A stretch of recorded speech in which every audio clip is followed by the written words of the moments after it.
Salutations once again to the Truth Core, whoever or wherever you may be on the planet.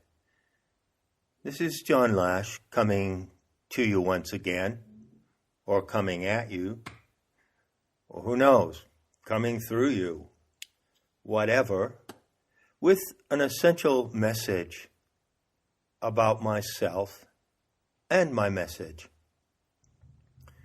As a teacher, using writings and recordings and the internet as my platform to teach over many years, I produced a fair amount of material.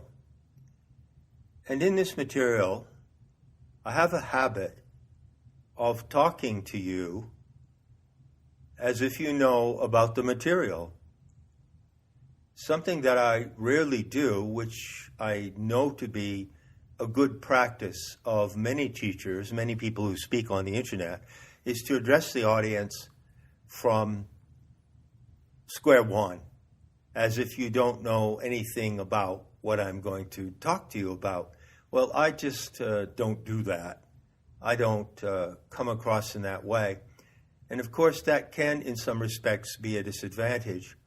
So it occurred to me the other day, what would happen if I decided to give a short talk about the fundamentals of what I teach and to present it to you as if you had never heard anything else about me or about planetary tantra, the Terma of Gaia Awakening, metahistory.org, and Nematta, the Sophianic School of Arts and Sciences. So that's what I'm going to try to do in this little talk that I'm recording right here, right now. So I invite you to consider that I suddenly appear before you, like the genie that comes out of the bottle. And there I am, hovering in the air, and I'm going to tell you about the Gnostic view of life, assuming that you know absolutely nothing about it. First of all, I begin with a distinction, which is that I don't teach Gnosticism. I teach the living Gnosis today. So, although I am a self-assumed scholar of Gnosticism, I don't look back to those ancient texts such as the Nag Hammadi writings. And I certainly do not intend in any way to just simply revive Gnosticism or drag you through all of that ancient material such as it is.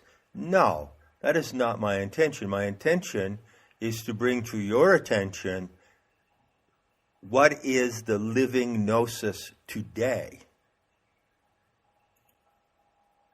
So, how do I begin? Well, the beginning is really simple. In the Gnostic view of life, what you experience today as your life and the entire event happening around and across the planet Earth is a divine experiment. You are in a divine experiment. And the Earth, as you see it, is the laboratory setting for this experiment. Nature is the laboratory. The biosphere is the setting of this experiment, and that is not a metaphor. That is a literal proposition. So when you go outside, let's say in the country, you stand in a field, you look around you, you see the plants, you see some animals, maybe some domestic animals, maybe some wild animals. You see the trees, you see the mountains, the rivers, and you see the sky above it. What do you see? What do you literally see? You see that you are standing in a domed laboratory, as if you were standing on a flat surface, and stretching over that surface was a dome. So you are sealed hermetically into a dome called the biosphere. And that dome is the setting for the divine experiment. I would say, please tell me what you think, that that's a pretty good start. As an initial proposition, it's user-friendly, it's simple, it's not difficult to grasp. It begs certain questions, such as, well, how did this experiment originate? What are the particular conditions or parameters of the experiment? What is the purpose of the experiment? What is it intended to prove or to show? And these are questions one would naturally ask of any experiment. So they are fitting and appropriate questions. And in the Gnostic view of life, you can access a complete, rich, and profound explanation of this experiment. And you cannot find that explanation anywhere else in science or religion or any spiritual or metaphysical system in the world today. Let's consider first the conditions of this experiment, the immediate conditions as you perceive it. But this brings up the question of how you perceive the earth. Now, some people assume that the shape of the entire earth is spherical, or technically an oblate spheroid. It's not a perfect sphere. The planetary body is an oblate spheroid, according to certain people. According to others, the earth is entirely flat. Now, I've addressed this question of flat earth theory in other talks, and I won't distract you by going into that argument. But I will point out something which, as far as I know, no advocate of flat earth theory has ever considered. By that I mean that the earth is an anamorph. The actual physical material body of the earth is an anamorph. A-N-A-M-O-R-P-H.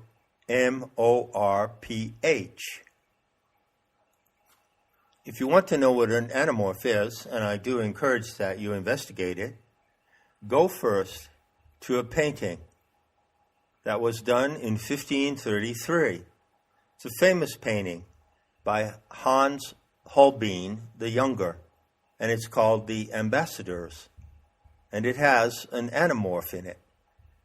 It has a strange, elongated structure at the bottom of the painting, which seems to have nothing to do with the portrayal of a certain regent, I forget who it is, a king, receiving the ambassadors. So, what on earth is this strange shape doing at the bottom of the painting by Hans Holbein the Younger? Well, it's an anamorph. If you look at it straight on, you can't see what it is. But if you come into the gallery where the painting is hung at a certain angle, and I believe that angle is quite precise, something like 20 degrees, I don't know, and you look at the painting sideways or slantways, you see that it's a painting of a skull. So it looks like a skull when you're standing looking at an angle, but when you come around and you view the painting frontally, it doesn't look like a skull. That's an anamorph. So one of the first things that you can learn, and it is a wonderful piece of instruction, is that the earth is an anamorph, and the shape of it depends on the angle that you look at it. So you, walking around in a domed laboratory, happen to see the shape of the planetary body as if it is more or less flat. Of course, there are the contours of the horizon. But if you are in some places where it is really flat, like out in the middle of the ocean or in a desert area, it appears to be almost perfectly flat, although a curvature can be detected. So what you're seeing is an anamorphic projection of the Earth into your field of projection. The shape of the Earth translates itself into your field of projection in a way that is user-friendly for you, obviously. You don't have to know that the Earth is a sphere, that it is a planet traveling at 18.6 miles an hour in its orbit around the sun and rotating on its axis every 24 hours, and that the entire solar system is moving through the galactic arms at a certain rate in a certain direction, and that the galaxy itself is spinning at a certain rate and also floating and drifting through the universe at a certain velocity. You don't have to know all that. You don't have to occupy yourself with all that. But all that is the ultimate setting of the divine experiment. That being so, one thing that you can know with confidence from the outset is that the divine experiment has been set up in a user-friendly way to your advantage and for your pleasure, so that you can experience it in a way that is conformable to the limitations of your senses without any disorientation regarding the larger framework of the universe in which the divine experiment is located. How lovely is that? Someone, and we'll get to who pretty soon, someone has your best interests in mind, and someone has designed this experiment so you're comfortable with being within it, using the mind and senses that have been given to you to experience what's happening. The Earth is anamorphic in the way that it continually adapts itself to your perception. And that adaptation is not an illusion or a trick. That adaptation is not subjective. The Earth is actually moving along its orbital path at about 18, 19 miles a second.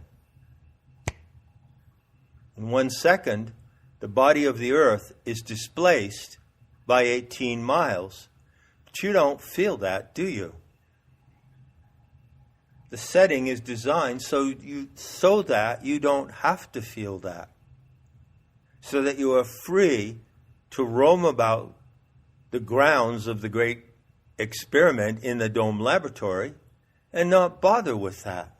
And that is entirely intentional on the part of the designers. Even though the Earth body is moving in the universe, in cosmic space, in 5 different directions at once, at 5 different velocities, you experience it as steady. That is the operative word, steady. And as a matter of fact, there is an anecdote or episode in Buddhism which illustrates this truth. There's a name for one of the many hundreds of goddesses in Hindu Tantricism. Stevara. Sthevara. And Stevara means steady, or she who steadies. There is an incident that occurred in Buddhist legend at the moment of the enlightenment of Siddhartha, the Buddha.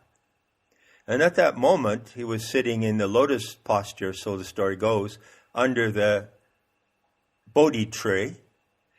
And just as he was at the point of attaining his full enlightenment, a host of distracting and delusional forces came into his mind. That is called the host of Mara. Mara means a distraction.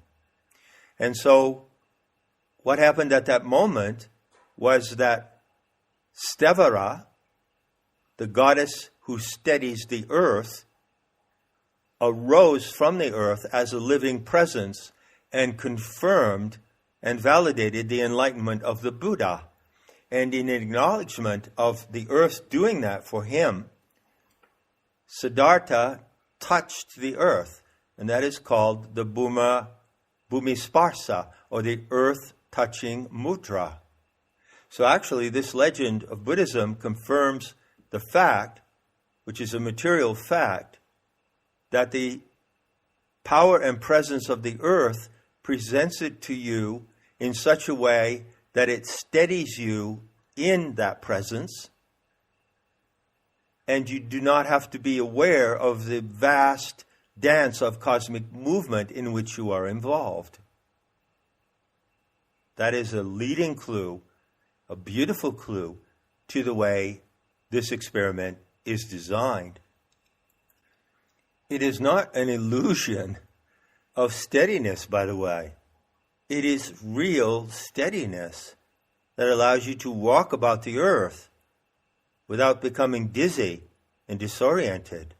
The error of the flat earth people is that they assume that condition of steadiness to be the primary condition of the universe, with the earth being then a flat disk covered with a dome, which is unmoving. This is completely delusional. Everything in the universe moves. Right now, as I speak to you, everything in the universe around you is moving, and everything within your body is moving. Every microbe, every cell in your body is moving. Motion is life. So that's a lovely insight, a lovely proposition, call it what you will, to begin in the process of learning that you are in a divine experiment. Now, of course, the really big question is, well, who designed this experiment? That's a question that begins with the word who and ends with a question mark. But the answer to the question is not the same as the question in this case. So what does the living gnosis today say about who designed this experiment? Well, I assure you, my friends, that what it says is explicit, concrete, and highly vivid in every way. It is not theoretical. And no other explanation of the presence of the human species on earth compares to this. And nothing can match this description. So according to the Gnostic view, the Sophianic narrative, which is a creation myth, if you want to call it that, the origin myth of the human species, it goes like this. Once upon a time, in the galactic center, that is the core of the galaxy where the solar system is now embedded in the third spiral arm, and the Earth is a body in the solar system. At the core of this galaxy, this material physical galaxy, live great divine beings called aeons, or generators. And they are the cosmic creative gods of the Gnostic view. And you can imagine these as great serpent powers. They are actually living currents of luminosity, and they are alive, sentient, they have will, they have self-consciousness, they have desire, they have intention. They are vast, divine, living powers at the core of the galaxy. That is their habitat, that is their home within the core. They are the Gnostic aeons. Now, the way to imagine these aeons is as artists and scientists. They are endlessly creative. the way that they exercise their creativity is by designing genomes. They design creatures. And the number and diversity of the creatures they design is incalculable. But one of the creatures they have designed is you, the anthropos. That is the term for the human genome in Gnostic teachings. What happens then when some aeons decide to initiate a new experiment like the one you're in? Well, the rule is, and they do have rules or protocols they follow, is that they work in pairs. So a couple of them, in this case, Sophia and Thelete, female and male, collaborate and they design a genome, the genome of the human species. And how did they do that? Well, they use a substance. And that substance exists in the galactic core. And as a matter of fact, that substance can be found everywhere outside the core in the galactic limbs, in various planetary systems, and even in open space. What is that substance? Just asking for a friend. It's nucleic acid. Now, nucleic acid is a kind of a gel. And into that gel, the aeonic designers encode certain attributes. This is called the calibration of the genome. So the Gnostic narrative, the home story, says that Sophia and Thelete collaborated to encode into a genome 7 particular faculties. And they constructed the DNA of that specific genome in that way. The DNA is the double helix structure that holds the calibration of the attributes and talents particular to that genome, which is you, of which you are a derivative. So what happens next? Well, after a pair of aeons has constructed or designed a genome, which is material, it's a material gel encoded with certain nucleic properties. Well, it doesn't do anything if it remains in the galactic core. In order for that genome to grow and develop into a living species, it has to be projected outside of the core to somewhere in the galactic arms. Because in the galactic arms, the 4 or 5 spiral arms circling around the galactic core like a vast pinwheel, in those spiral arms, due to the conditions that are particular to space, time, and energy out there, planetary systems arise. So the genome has to have a habitat. So how does the genome find its habitat? The aeons do something which can be compared to scientists in a laboratory who are experimenting with living substances and using a pipette. Now, a pipette is a very long needle with a bulb at the end of it. And so, for example, in artificial insemination, they use the pipette, they extract sperm from a sample, and then they use that pipette to inject the sperm into an ovum. And in every time a human being is born, nature does that in its own way. So what happens is that the aeons in their totality, in the pleroma or galactic core, project from the core, from its boundary, out into the galactic arms, a kind of a ray. It is actually a plasmic cylindric ray. And within that ray, within the narrow channel, they deposit the genomic plasm somewhere out in the galactic arms. You following me so far? And then what happens is that there has to be a place in the galactic arms that is favorable to the deposit of the genome. And in our case, the Gnostic intel about that is extremely specific.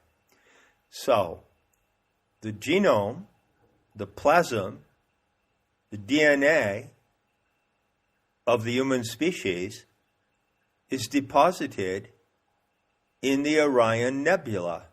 It's deposited in a nebular cloud, which is identified by a tight star formation called the trapezium. And you can picture this event as if the trapezium, the 4 points of the trapezium, was like a macrame construct or some kind of knitwork, or a spider web. It's a spider web of plasmic filaments. And the genome is deposited into that spider web like dewdrops on a spider web. So there are vast amounts of the human genome nested in M42, which is the Orion Nebula, which is visible to the naked eye. So if you want to know the cosmic origin of the human species, you look in the direction of the galactic center, which you can't actually see, but you can look in its direction, and then you shift your eyes to the Orion Nebula, which is where the genome of your species is nesting right now. So what happens next? The universe is an electric medium, and it is throbbing. The entire web of the universe consists of plasmic electrical filaments, which can be detected. They have been photographed many times from these orbiting telescopes. And so there are constantly filaments or threads or currents of plasma flowing through the galactic arms. And from time to time, one of these currents of plasma will pick up one of those beads of the genomic plasm of the anthropos and carry it out into the galactic limbs. So it floats around on that current. Imagine it like a little berry carried on a current in a little brook, in a bubbling brook. This berry or seed floats around in the galactic arms until it finds a planetary environment suitable to it. And then it drops into the atmosphere of that environment.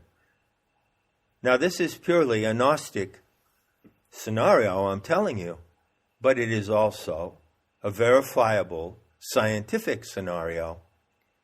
There was a physicist or astronomer named Sven Arrhenius, and he won the Nobel Prize, I forget for what. But one of the things that he was also known for is the theory of directed panspermia. And according to this theory, the seeds of life all come from outer space. And they float through outer space until they arrive at a favorable environment where they can sprout.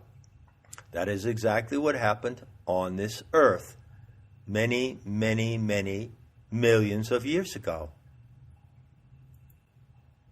In the full perspective of the Sophianic myth, Sophianic narrative, you learn that in fact there were 9 previous times when the anthropine genome, the same one that gives rise to you as a living human animal, seeded in different worlds. So there have been 9 experiments with the anthropic genome previous to this. So Gnostics call this experiment that you're in now the experiment of Anthropos 10, or A10. You are A10. You're the 10th strain of that genome that is nested in the Orion Nebula and originated in the galactic core. Lynn Margulis, whom I met, was the co-founder of Gaia theory, along with James Lovelock. And Lynn Margulis adopted or adhered to the theory of directed panspermia. And she said that all of life on Earth originates from outer space. And there is a certain truth in that, although that proposition can be refined and honed. And so she called those seeds of the anthropine plasm propagules. And she said that propagules were like freeze-dried particles, like freeze-dried coffee. So you can put a teaspoon of freeze-dried coffee in a cup and add hot water, and you got real coffee. So life, in order to move and float through the regions of cosmic space on these plasmic currents, must be susceptible to cold. It must be able to be preserved in cold. So the propagules are like freeze-dried particles or flakes of the genomic plasm, and they settle down and they come into the biosphere. They drift down into the biosphere of the planet, and wherever they settle, races arise. So there is no one single place on the planet Earth where the human species originated. The human species, the races of the species, originated in various places. Africa, China, Scandinavia, Polynesia, South America. It originated wherever those propagules dropped into the biosphere and into the ocean and seeded and began to evolve. That is the Gnostic perspective on what is called human evolution. So you, as a subject in this experiment, and I'll get to your purpose, your specific purpose as a subject in a moment, can consider yourself to be a tad. I like this word tad because I don't like the word people so much. So what is a tad? It is a tertiary anthropine derivative. What does that mean? It means that you are the third or tertiary expression of the mutation of the anthropine genome. Why the third? The first state of the genome was its original design in the galactic core. The second state of the genome, the second state of the anthropic genome, is a suspension in M42, the Orion Nebula, the cradle of our species. And the third expression or derivative is you as an animal belonging to a particular race that was seated in a particular place at a particular time. So you are a tad. You are a tertiary anthropine derivative. And of course, that's a trope to tadpole, and a tadpole resembles a sperm. So these propagules are like the sperm of the human species, and the sperm comes to life in the womb of the planetary animal mother. It's as simple as that. Nowhere in any scientific or spiritual system will you find a description of human evolution that comes even close to this. It is the paramount truth about the divine experiment on Earth. So finally, in concluding, we come to the great question, what's the point? What do the aeonic designers have in mind? Why did they create this experiment? Why did they place you here on this planet in the domed laboratory? Well, the answer comes in several ways. Primarily, they did it for fun and to find out what would happen if they did it. That's how they operate. The Aeonic gods of Gnosis are not omnipotent and omniscient. They do not know everything, beginning and middle and end. They do not control the experiment. What makes the experiment interesting to them is how it's going to play out on its own terms. And that is particularly interesting because, yes, they do have an investment. Well, what is the investment? Well, go back to the pleroma core of the galaxy. When Sophia and Thelete designed you as a human animal, they endowed you with a specific set of faculties, skills, capacities. That is called the calibration of the anthropos, and it consists of 7 specific faculties plus an 8th factor, which is called sattva, which coordinates all of the other faculties into a synergetic unity, sattva. Now, to conclude, because I'm running up to 40 minutes, which is a lot longer than I care to go in this present series of talks. But to conclude, I leave you with this thought, put in the form of a question. Well, if I knew the calibration of the anthropos, what would I know? Well, what you would know is what the human genome really carries. You see, scientists and biologists, molecular biologists, have been investigating the human genome since the discovery, on LSD by the way, of the double helix structure of DNA by Crick and Watson in Cambridge in 1952. Got that? But what do they know about the genome? Well, all they know is a bunch of letters and formulas. And they identify these letters, these triplets, A, C, D, G, A, C, G, C, A, whatever. They identify these nucleotide triplets as the generative complexes of certain functions, and particularly of certain diseases.